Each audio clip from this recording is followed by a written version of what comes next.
Pemirsa, pasca debat Capres-Cawapres, elektabilitas para pasangan calon peserta Pilpres terus bergerak. Survei terbaru LSI DNJA menyebutkan elektabilitas pasangan Prabowo Subianto Gibran Raka Buming Raka melesat jauh meninggalkan para pesaingnya. Sementara Anies Muhaimin berhasil melampaui elektabilitas Ganjar Mahfud. Survei serupa sebelumnya juga dirilis oleh CSIS, namun hasil jajakan pendapat sedikit berbeda dikeluarkan oleh Indikator Politik Indonesia yang merilis Ganjar Mahfud lebih unggul dibandingkan pasangan Anies Muhaimin. Ya, kalau begitu Sira dan juga pemirsa, pertanyaannya adalah kalau kemudian Pilpres ini akan berjalan 2 putaran, siapa yang bakal tersingkir di putaran pertama? Untuk membahasnya sudah bergabung bersama kami di studio ada Direktur LSI DNJA Bang Aji Alfarabi. Selamat petang Bang. Selamat petang. Dan juga sudah terhubung bersama kami melalui sambungan Zoom, ini ada Bang Hanta Yuda, Direktur Eksekutif dari Poltreking. Selamat petang waktu Indonesia, Bang Hanta. Selamat petang, Maria, Sera, dan Mas Aji. Ya, selamat petang, Mas Hanta. Saya langsung mau ke Mas Aji terlebih dahulu. Ya. Mas, ini survei baru dirilis ya. Kemudian kalau kita lihat memang posisi Pak Prabowo juga terus melesat, sedangkan Anies juga mulai mengungguli Ganjar nih. Kalau dilihat indikatornya apa sih? Iya, ini kan survei pasca debat Capres maupun debat Cawapres. Walaupun debat Cawapres kan pelaksanaannya tanggal 22 Januari, sementara lapangan kita itu di tanggal 17 sampai tanggal 23. Jadi survei ini sebetulnya secara utuh menangkap efek kampanye secara keseluruhan maupun efek debat Capres yang pertama di tanggal ya. Jadi efek debat Cawapres sebetulnya belum secara komplit dibaca lewat survei ini. Dari hasil ini memang ada beberapa dinamika elektabilitas yang bisa kita lihat memang menarik untuk kita cermati di 47 hari menjelang Pilpres. Yang pertama adalah pasangan Prabowo Gibran memang selalu konsisten dalam 4 kali survei terakhir yang kita lakukan itu selalu di atas 40%.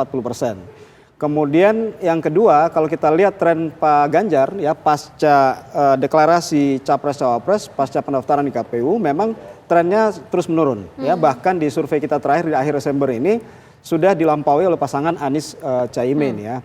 Dan yang ketiga memang tren Anies Caimin yang terus naik. Dari hasil itu memang tadi juga kami sampaikan dalam rilis bahwa peluang Pilpres 1 putaran ataupun 2 putaran itu sebetulnya masih 50-50. Karena yang pertama adalah kalau kita lihat secara elektabilitas Pak Prabowo sudah di angka 43,3%. Artinya butuh hanya tambahan 7% untuk bisa 1 putaran, menang dalam 1 putaran. Namun kalau kita lihat sisi mereka yang belum menentukan pilihan tinggal 7%. Di sisi yang lain kita lihat semangat bertarung antara pasangan Ganjar Mahfud dan pasangan Anies Muhaimin untuk lolos ke putaran kedua yang juga masih besar. Maka ini bukan hal yang mudah bagi pasangan Prabowo Gibran untuk bisa menang dalam 1 putaran. Walaupun secara kalkulasi matematisnya kemungkinan itu masih ada ya. Jadi kita melihat memang ada semangat yang berbeda antara ketiga pasangan ini. Pasangan Prabowo Gibran punya semangat untuk bagaimana lolos untuk menang 1 putaran. Kalaupun 2 putaran sudah pasti pasangan ini yang lolos ke putaran kedua, 1 tiket yang pertama. Yang kedua adalah pasangan Ganjar Mahfud maupun pasangan Anies Caimin ini berlomba-lomba untuk lolos ke putaran kedua. Kalau kita lihat dari sisi selisih memang pasangan Anies Caimin itu hanya membutuhkan 7-8% untuk lolos putaran kedua. Sementara Ganjar Mahfud lebih besar ya, butuh kurang lebih 10%. Kalau kita lihat data memang ini bukan data yang enak dibaca oleh tim Ganjar Mahfud ya. Karena pertama adalah trennya selalu terus menurun sejak November. Yang kedua adalah kita lihat ada migrasi pemilih yang puas terhadap Pak Jokowi ke pasangan Prabowo Gibran itu makin besar. Dan sisi yang lain sebaliknya pasangan pemilihnya Pak Jokowi ya, pemilih yang puas terhadap Pak Jokowi ini juga semakin menurun di dukungannya terhadap pasangan Ganjar Mahfud. Jadi kalau kita lihat kan sebetulnya Prabowo Gibran dan Ganjar Mahfud ini kan bertarung di kolam yang sama ya. Sama-sama ingin memperebutkan pemilih Jokowi, mereka yang puas terhadap kinerja Pak Jokowi. Sehingga ketika pasangan Prabowo Gibran trennya terus naik memang akan menggerus suara dari pasangan Ganjar Mahfud. Dan tren itu memang secara nasional maupun secara wilayah kita bisa lihat. Secara teritori misalnya Jawa Tengah, walaupun Pak Ganjar Mahfud masih unggul di Jawa Tengah dan DIY, namun keunggulan itu tidak sebelum bulan November. Jadi itu memang temuan kita yang kita melihat bahwa peluang untuk 1 putaran memang masih ada. Tapi 50-50. Oke, kita dengarkan kalau dari Mas Hanta, poltreking sendiri secara keseluruhan surveinya bagaimana saat ini? Apakah Anies ini sudah melampaui lebih unggul begitu daripada Ganjar? Ya, memang per hari ini kalau kita baca ya potensi pilpres akan berlangsung 2 putaran relatif lebih terbuka terbesar dibandingkan 1 putaran. Karena apa? Paling tidak ada 3 variabel indikatif. 1, tren elektabilitas Prabowo Gibran itu memang paling tinggi, kemudian cukup signifikan tren kenaikannya, tapi saat ini di bulan terakhir ini mulai melandai trennya. Jadi agak semakin sulit menyentuh 50% dibandingkan tren sebelumnya, kecuali jika tiba-tiba tinggi trennya kembali signifikan.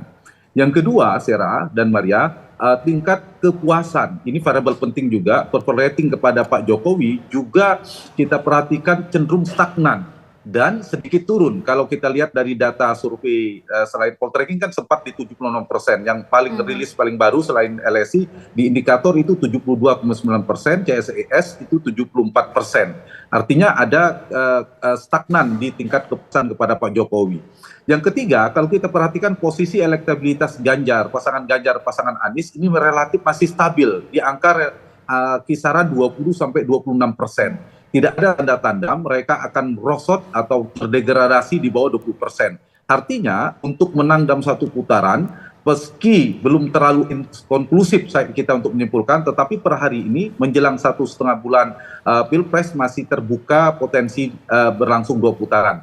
Nah, lalu pertanyaannya siapa yang paling berpotensi akan lolos dan akan tergerus di putaran pertama?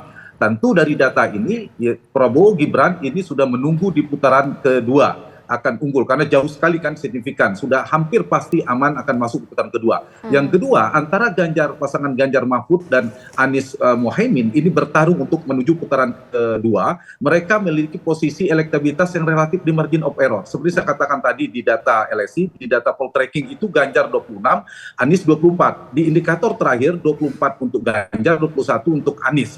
CSIS sebaliknya, itu di 19 Anies, 26 Anies, 19 di Ganjar. Artinya mereka cukup kompetitif, tergantung 2 variabel masing-masing.